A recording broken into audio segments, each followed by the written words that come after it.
하나님 말씀은 시편 60편 1절부터 12절입니다. 시편 60편 1절부터 12절 교독하겠습니다. 하나님이여, 주께서 우리를 버려 흩으셨고 분노하셨사오나 지금은 우리를 회복시키소서.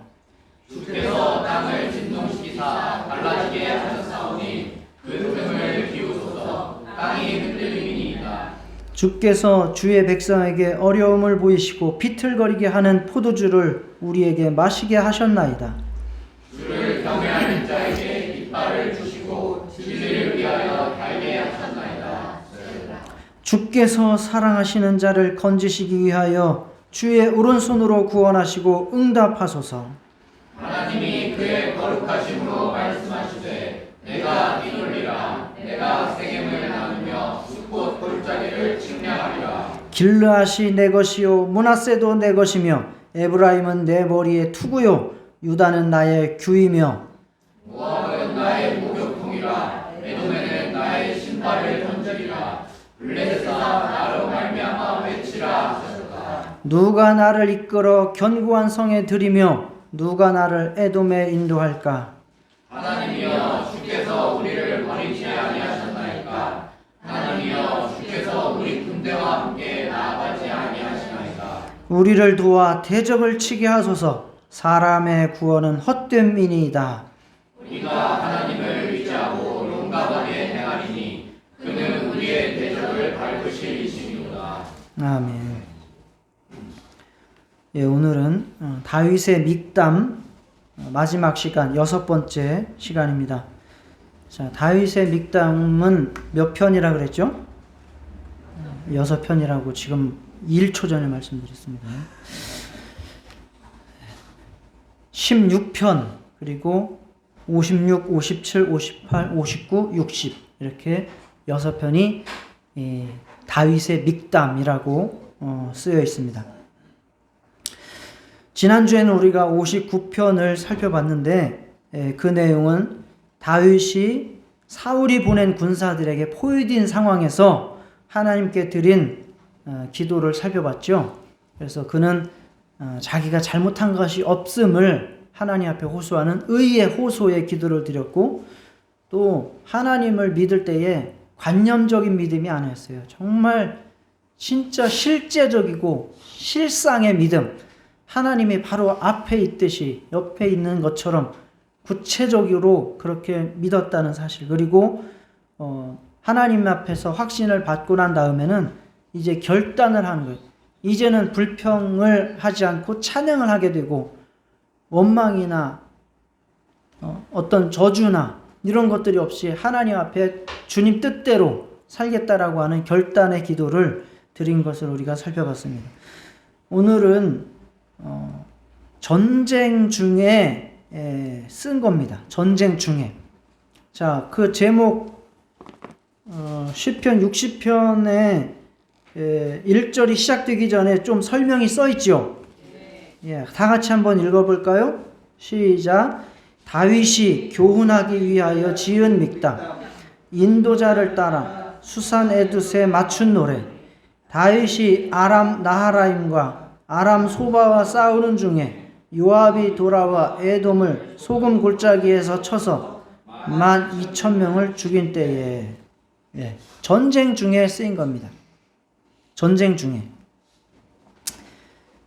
학자들은 이 시편의 배경이 사무엘하 8장 그리고 역대상 18장이라고 추측합니다. 그런데 그 본문을 제가 자세히 살펴봤지만 이 내용하고는 약간의 어떤 갭이 있어요. 그러니까 자세하게 상황을 설명해 주지 않았기 때문에 이 시편과 그 본문 배경과는 약간의 차이가 있습니다.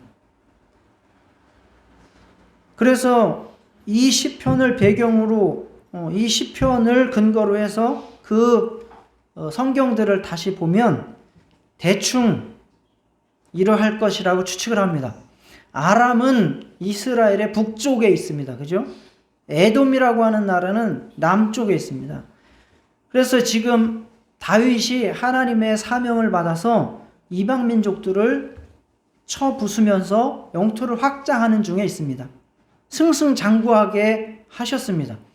그래서 북쪽으로 아람 나라를 치고 있는데 아람이 그 당시에 한 나라가 아니었어요. 그러니까 나라는 하나였지만 왕들이 여럿이 모이는 그런 연맹체 또는 연합체의 나라였었어요. 그래서 여기도 보면은 무슨 왕과 싸우는 중에라고 나오는 것처럼 아람에도 여러 왕이 있었던 거예요.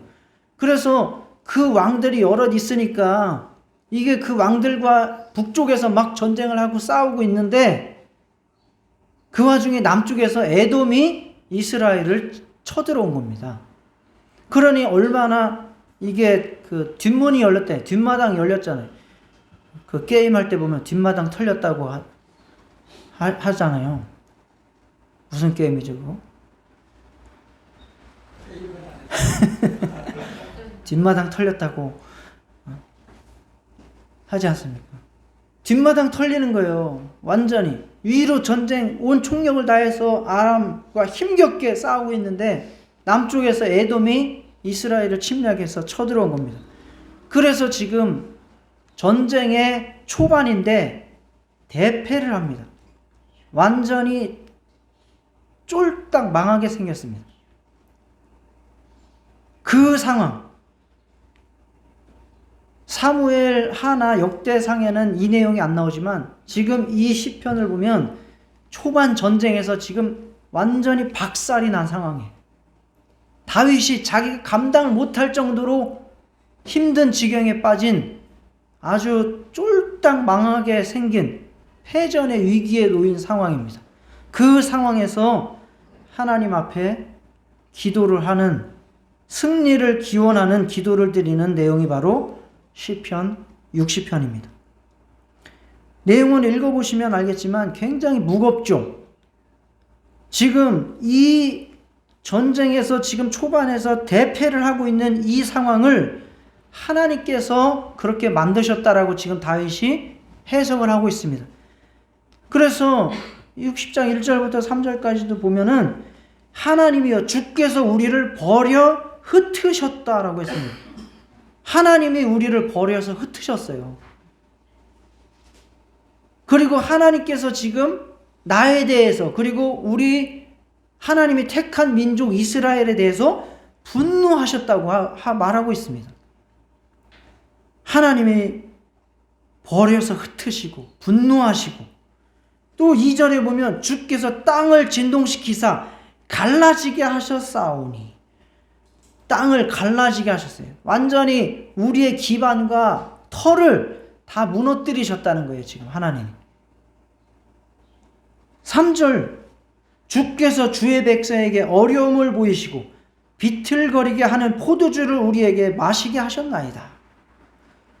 포도주를 이스라엘 백성들에게, 군사들에게 마시게 해가지고 취해서 비틀거리게 하셨다는 거예요. 그러니 무슨 전쟁을 할 수가 있겠습니까? 그런데 이 모든 일들을 누가 하셨다고 지금 얘기합니까, 다윗이? 하나님이 하셨다는 거예요. 이해할 수 있습니까? 이해할 수 없습니다. 더 나아가서 10절에도 보면은 이렇게 말합니다. 하나님이여 주께서 우리를 버리지 아니하셨나이까? 하나님이 우리를 버리셨다고 말합니다. 하나님이여 주께서 우리 군대와 함께 나아가지 아니하시나이다.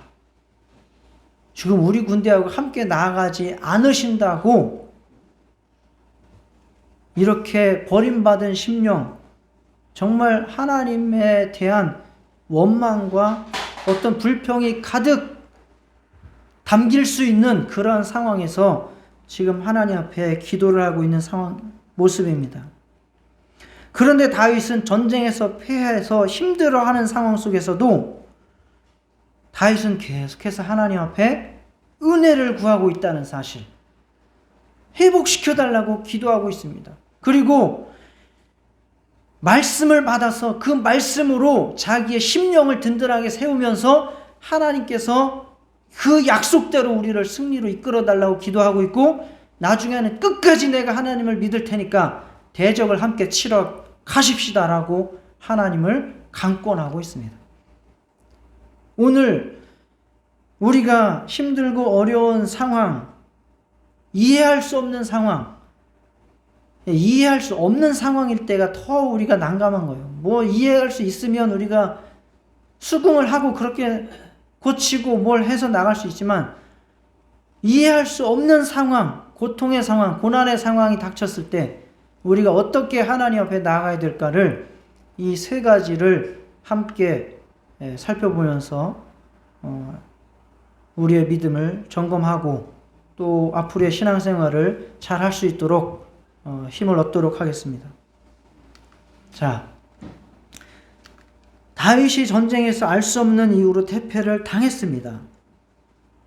하나님은 다윗을 이스라엘의 왕으로 삼으시고 이방 족속들을 치라고 하셨어요. 약속하셨어요.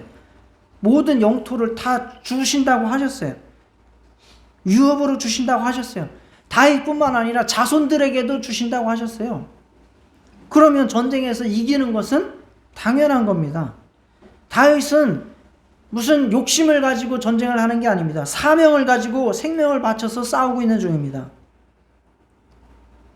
그리고 이 성경에서도 그렇고 본문 배경이 되는 성경에서도 그렇고 다윗이 무슨 죄를 지었다는 얘기가 안 나옵니다. 그게 중요하면 기자가 그 죄를 지었다고 분명하게 썼을 거예요. 그런데 그런 죄를 지었다는 근거가 안 나옵니다. 그런데 다윗은 대패를 했습니다.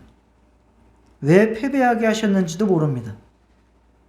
왜 우리를 버려서 흩으셨는지, 왜 땅을 진동시켜서 갈라지게 하고 흔들리게 하셨는지, 왜 포도주를 마시게 해서 비틀거리게 했는지,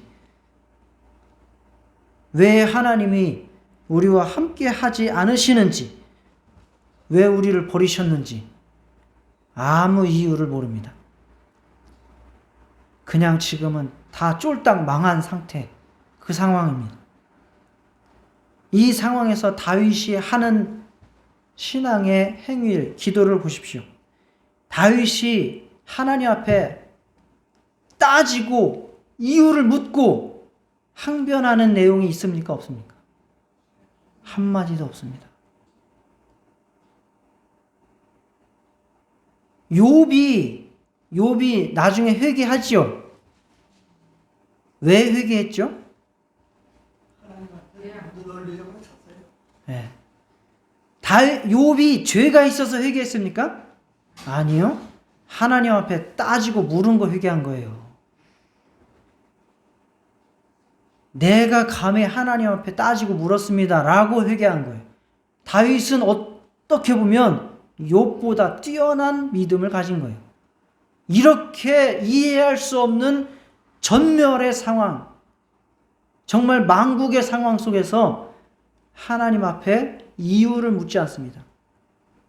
왜 우리를 망하게 하시는지, 왜 나를 버리시는지, 왜 포도주를 우리한테 먹여서 비틀거리고 취하게 하셨는지 이유를 묻지 않습니다. 보험 들 때만 따지도 묻지 않고 하지 마시고 하나님 앞에 따지거나 묻지 말고 하나님 앞에 은혜 구하시고 하나님의 사랑을 구하시기를 바랍니다. 그는 하나님 앞에 묻지도 않고 따지도 않고 오로지 하나님 은혜 베푸세요. 은혜 베푸세요. 하나님 살려주세요. 다시 회복시켜주세요. 지금 우리가 망한 것 같고 대패하고 있지만 하나님 다시 반전의 기회를 주세요.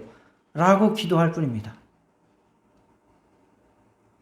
4절에 보면 약간 이해하기 어려운 내용들로 나오는데요. 주를 경외하는 자에게 깃발을 주시고 진리를 위하여 달게 하셨나이다. 셀라. 이렇게 말씀하고 있는데 이 말이 뭐냐면요. 지금 군사들이 다 패해가지고 도망을 다니고 막 죽게 생겼어요. 그때에 하나님께서 깃발을 세워달라는 거예요. 왜 깃발을 세우죠? 패전해가지고 막 도망가는 사람들 왜 깃발 세우죠? 영화 보시면 나오잖아요. 드라마 보시면. 왜 깃발 세워요? 다시 모이라는 거예요. 다시 모이라고. 패전한 군사들 이 깃발 아래로 다시 모이라는 거예요. 지금 우리가 쫄딱 망했고 다 지금 죽게 생겼지만 질이 멸렬해서 흩어졌지만 하나님께서 깃발 세우셔서 우리 군사들 다시 모아주셔서 다시 살려주세요. 다시 전쟁할 수 있는 힘을 주세요라고 기도하는 거예요. 패배해서 퇴각하는 이스라엘 군대를 안전한 곳으로 모으는 깃발을 세워주세요. 죽지 않게 지켜주셔서 다시 한번 싸울 수 있는 기회를 주세요. 라고 기도한 겁니다. 정말 힘들고 어려운 상황이지만 하나님의 앞에 은혜를 구하는 겁니다. 다시 반전의 기회가 생길 수 있도록 하나님 앞에 살려달라고, 다시 힘을 달라고 기도하는 것입니다. 하나님의 백성이라고 해서 어려움이 없는 것 아니에요. 하나님을 잘 섬기는 사람도 어려움과 위기를 만납니다. 질병에 걸리기도 하고, 경제적으로 어려움에 봉착하기도 하고, 시험에 떨어지기도 하고, 억울하게 오해를 받기도 하고, 또 그런 일들이 일어났는데 그런 일들이 왜 일어났는지 알지 못할 때도 있습니다. 이때 우리는 왜 이런 일들이 일어났지? 라고 하면서 과거를 파고 들어갑니다. 뭐가 잘못되었나 파고 들어가기도 합니다. 그리고 하나님이 혹시 뭐가 실수하고 있는 것 아닌가? 뭐 착각하고 있는 것, 저 사람하고 나하고 헷갈리신 거 아닌가? 혹은 그때 뭐 잘못 아신 거 아닌가? 이렇게 하나님 앞에 따지기도 하고 하나님을 무슨 오류가 있으신 것처럼 생각하기도 합니다. 그 가운데 혹시 나의 지은 죄 때문에 그런 일들이 벌어진 것 같다면 두말할 것 없이 빨리 회개하는 게 가장 좋은 방법일 테죠. 그런데 그것이 아니라고 생각되면 우리는 억울하고 원망스러울 그러한 심령 상태로 들어가게 됩니다. 그럴 때 우리가 다윗의 믿음을 본받아야 됩니다. 우리가 하나님 앞에 이유를 알아야겠다고 따지고 묻는 그것이 무엇이냐? 그게 하나님 앞에서 나의 자존심을 세우겠다는 거거든요. 하나님이 뭔가 착각하고 잘못하고 있고 나는 잘못이 없다고, 내가 이렇게 하나님 앞에 멸망당해야 될 사람이 아니라고 지금 하나님 앞에 자존심을 세우고 있는 거예요. 하나님의 완전한 주권을 인정하지 못하겠다는 이야기예요. 욥처럼. 욥은 자기가 잘못이 없잖아요. 얼마나 떳떳한데요. 그러니까 하나님 앞에 이유를 따지고 묻는 거예요. 그것이 하나님의 경외를 하지 못하는 믿음인 거예요. 하나님의 주권을 인정하지 못하는 거예요. 혹시 내가 잘못이 없어도 나에게 벌을 내리시면, 나를 망하게 하시면 그건 누구의 권리예요? 하나님 권리예요. 토기장이가 토기를 지었는데 그 그릇이 나를 왜 이렇게 지었느냐고 토기장이한테 따지고 물을 수 있습니까? 그렇게 할 수 없다는 거예요. 우리는 이 세상에 어떤 일이 일어나도 그건 하나님 주권입니다. 하나님은 선하십니다. 하나님은 옳으십니다. 하나님은 완전하십니다. 이 믿음이 무너지면 우리의 신앙생활은 무너집니다. 계속 따지고 물어야 돼요. 그때 왜 그러셨어요? 지금은 왜 그런 거예요? 아프리카 사람은 왜 그렇게 굶어 죽어요? 왜 악한 사람은 잘 살아요? 왜 나는 착한데 왜 이렇게 못 살아요? 왜 나는 이렇게 오해를 받아서 죽게 생겼어요? 계속 따지고. 그럼 뭐 하자는 거예요? 하나님이 잘못됐고 내가 잘 생각하고 올바르면 그러면 누가 하나님이요? 내가 하나님 하겠다는 거예요.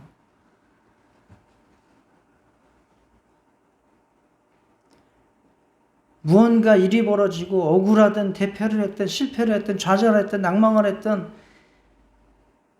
어떠한 일이 벌어졌다 할지라도 그거는 하나님이 허락하신 일입니다. 그것에 대해서 따지고 그것에 대해서 물을 필요가 없어요. 다만 우리가 할 일은 하나님 앞에 은혜 내려달라고, 이제부터 살 길을 열어달라고, 건져달라고, 구원해달라고, 깃발을 들어달라고 기도하는 것입니다. 그래서 지금 다윗이 깃발을 주시고 할 때에 앞에 단어가 중요한 거예요.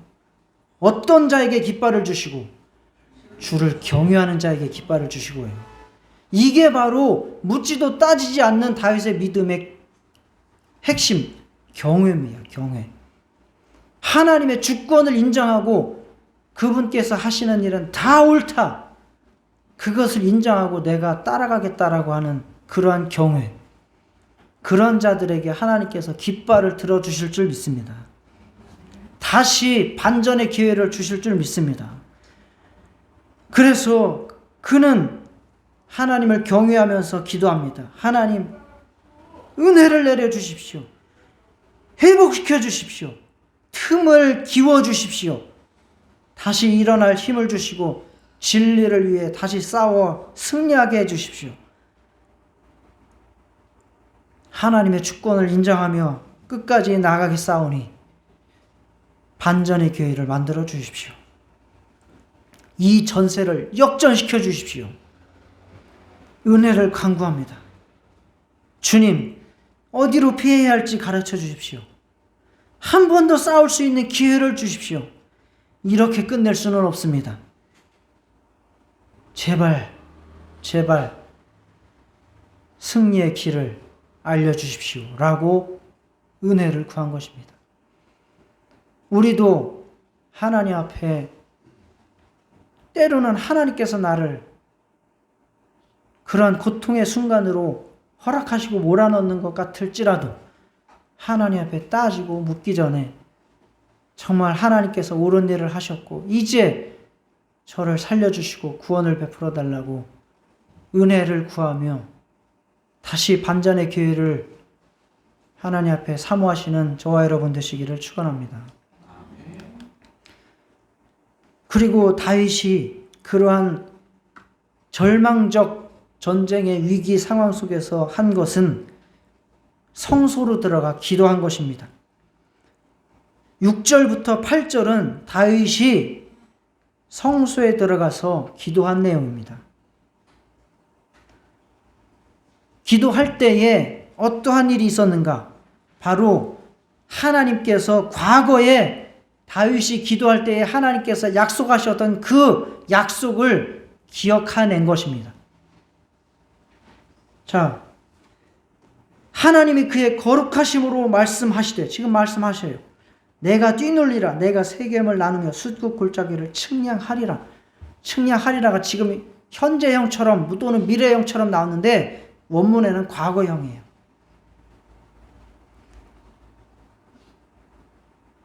아니, 이게 과거형이 아니라 말씀하시되가 과거형이에요. 말씀하셨다는 거예요. 그 전에 말씀하셨다가 과거예요. 그 이전에 다윗이 성소에서 기도할 때에 하나님께서 말씀을 하신 거예요. 이렇게 뭐라고? 쭉 나오는 대로 내가 뛰놀리라, 세겜을 나누며 숫국 골짜기를 측량하리라. 길르앗이 내 것이요 므낫세도 내 것이며 에브라임은 내 머리에 투구요 유다는 나의 규이며 모압은 나의 목욕통이라. 에돔에는 나의 신발을 던지라. 블레셋아 나로 말미암아 외치라 하셨도다. 이건 무슨 내용이에요? 하나님께서 이스라엘 백성들을 든든하게 하나님의 소유로 삼고 그 터를 잘 소유해서 살게 해주시겠다는 것이고, 이방 민족들은 그 앞에 굴복시키셔서 그들을 종으로 삼겠다라고 하는 약속입니다. 그런데 지금 이 패전의 위기 가운데서 절망적 상황에서 지금 다윗이 성소에 들어가 기도하면서 그 전에 하나님께서 약속하신 그 말씀을 기억해낸 거예요. 그러면서 다윗은 힘을 얻는 거예요. 아, 지금 내가 상황이 쫄딱 망한 것과 같은 상황이지만 하나님이 전에 나한테 이렇게 약속하셨지. 그러면 내가 불안하고 두려워할 필요가 없어. 하나님께서는 하나님의 일을 이루실 것이다 라고 자기의 심령을 든든히 붙잡는 겁니다. 그리고 더 나아가서 하나님 앞에 요구할 수 있겠죠. 뭐라고?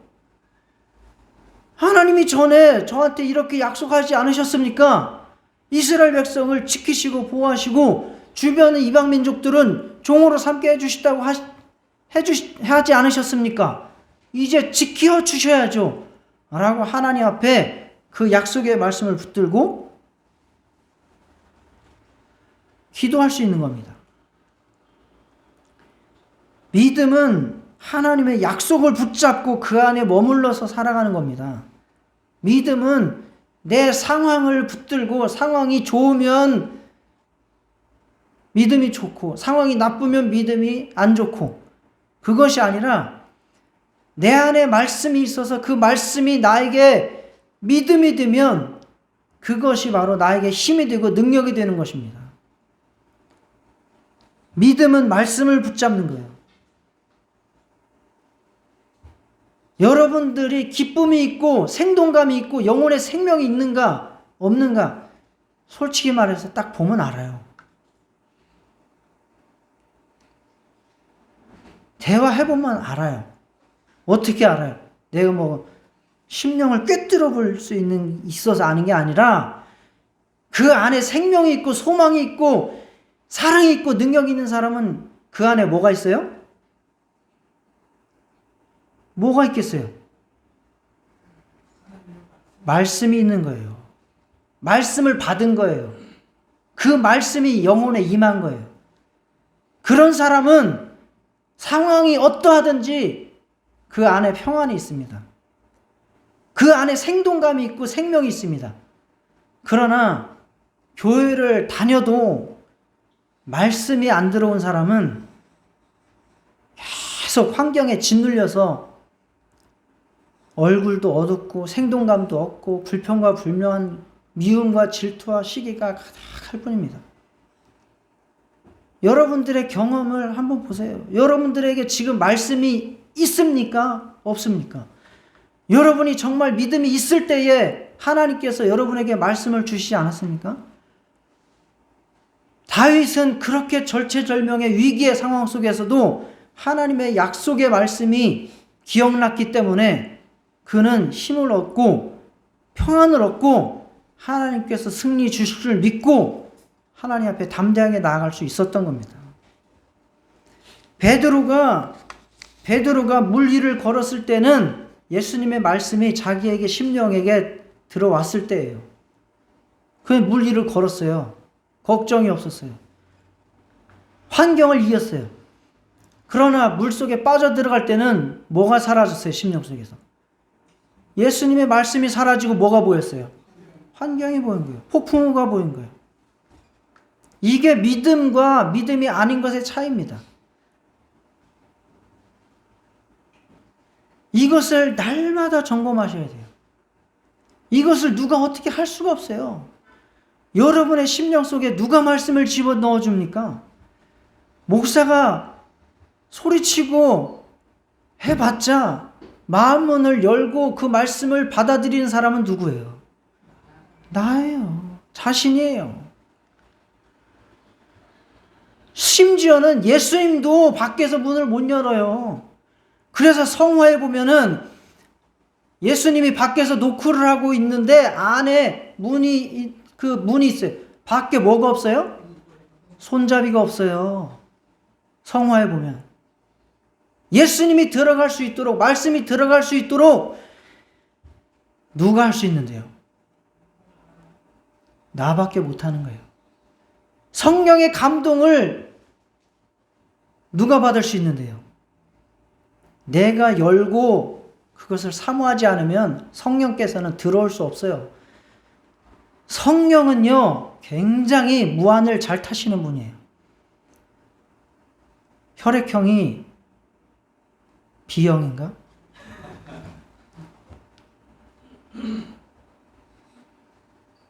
무한을 잘 타시는 분이에요.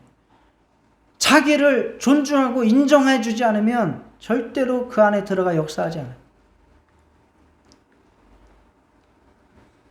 여러분 안에 생명이 있도록, 다시 승리의 기쁨을 회복할 수 있도록, 다시 여러분 안에 하나님의 사랑과 다시 하나님의 사명이 충만할 수 있도록 말씀을 모셔 들으시기를 축원합니다. 하나님은 얼마든지 정말 수도 없는 말씀을 하셨어요. 성경책 얼마나 두껍습니까? 이거 다 하나님 말씀이에요. 유튜브만 켜면 온갖 대한민국에 내노라 하는 목사들과 전 세계의 유명한 목사들 말씀이 폭포수같이 쏟아집니다. 그 중에 한 말씀만 얻어 걸려도 나는 살 수 있어요. 정말이에요. 한 단어 또는 한 문장만 나한테 얻어 걸려도 내 인생이 바뀔 수 있어요. 그런데 그게 안 된다는 거예요. 그게 안 된다는 거예요. 세상을 바꾼 기독교의 위대한 인물들이 많이 있어요. 그런 사람들이 예수님을 만나고 변화되어서 정말 뛰어난 사명자로 살아갈 때에 뭐 거창한 성경 한 권에 뭘 다 은혜 받은 거 아니에요. 한 말씀이 자기의 영혼에 꽂혀서 그 말씀으로 인생이 바뀐 거예요.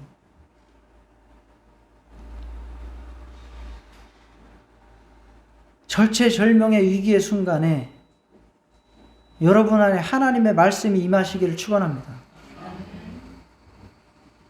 여러분이 다시 생명이 충만할 수 있도록, 다시 하나님의 사랑이 충만할 수 있도록, 다시 하나님의 용기가 충만해질 수 있도록 여러분 안에 말씀이 임하시기를 축원합니다. 그래서 정말 말씀을 붙들고 있는 자, 그 말씀이 자기 심령 안에서 나를 움직이는 사람은 아무도 감당 못합니다. 그 사람은 이 세상이 무너져도 승리할 수 있습니다. 제가 몇 번 말씀드렸죠? 기도할 때는 말씀 붙들고 기도하는 겁니다.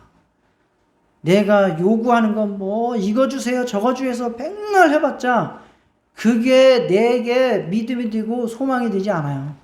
하나님께서 내게 주신 그 말씀 붙들고 기도하면 그 영혼이 회복되고 그 환경을 무너뜨리고 나아갈 수 있습니다. 평택의 목사님이 딸이 대학교 다닐 때 멀리서 자취생활을 했는데 기도해라 기도해라. 기도를 잘 안 하겠죠. 뭐 대학생 기도. 그러니까 점검을 하는 거예요. 너 기도 요즘 해? 하고 있어요. 뭐 붙들고 기도하는데? 책상 다리 붙들고 기도하고 있어요. 책상 다리 붙들고 기도해봤자 소용없습니다. 여러분 안에 정말 말씀을 달라고 사모하시기를 축원합니다. 말씀 한 구절이 여러분의 영혼을 살리는 겁니다. 그게 구원하는 겁니다. 그래서 말씀을 많이 읽어야 여러분이 어떠한 위경 속에서도 그 말씀이 기억을 해서 살아가는 거예요. 그래서 말씀을 많이 읽고 또 암송해 두는 것은 굉장히 중요합니다. 우리가 앞으로 어떤 세상을 살지 어떻게 알아요? 혹시 전쟁이 나가지고 혼자서 동굴에 살아가야 될지 어떻게 알아요? 그때 성경책도 없고 아무것도 핸드폰도 없고 그렇게 살아갈 때 나한테 기억나는 말씀이 없다면 어떻게 하겠어요? 눈 조금 보일 때 그럴 때 말씀 많이 읽어두시고 기억력 조금 있을 때 말씀을 반복해서 읽어서 좀 외워두시기를 바랍니다. 성경 암송 대단히 중요합니다. 무시하지 마세요. 제가 이번 주간에 혓바늘이 돋았는데 이 혓바늘이 이게 보통 뭐 하루 지나고 이틀 지나면 나아야 되잖아요. 이게 뭐. 근데 이게 막 3, 4일이 지나도 혓바늘이 안 나. 계속 아파. 그래서 이게 말로만 됐던 설암이 나한테도 온 건가? 이 설암이면 이제 어떻게 해야 되지? 이걸 잘라야 될 텐데. 그래서 잠깐 그런 생각을 했어요. 아, 그러면은 내가 말을 할 수 있을 때 좀 바른 말을 해야 되고 좀 더러운 말을 하지 말고 하나님 앞에 아름다운 말을 좀 더 해야겠구나. 잠깐 그런 생각을 그냥 했어요. 여러분이 생명 있는 동안에, 여러분들 살아있는 동안에, 눈이 있는 동안에 하나님 말씀 많이 읽고 하나님 말씀 잘 기억해 두고 그래서 말씀으로 승리하시는 저와 여러분 되시기를 축원합니다. 믿음은 들음에서 나며 들음은 그리스도의 말씀으로 말미암느니라. 말씀이 믿음입니다. 듣는 것은 여러분의 마음이 열려야 듣는 거예요. 귀 있다고 해서 다 들리는 거 아닙니다. 그래서 예수님이 계속 말씀하시지 않았습니까? 요한계시록에도 말씀하시지 않았습니까? 뭐라 그랬어요? 뭐 있는 자는 들을지어다. 귀 있는 자는 들을지어다 그랬어요. 귀 없는 사람이 어디 있어요? 그런데 예수님이나 사도 요한 귀 있는 자는 들을지어다 그랬어요.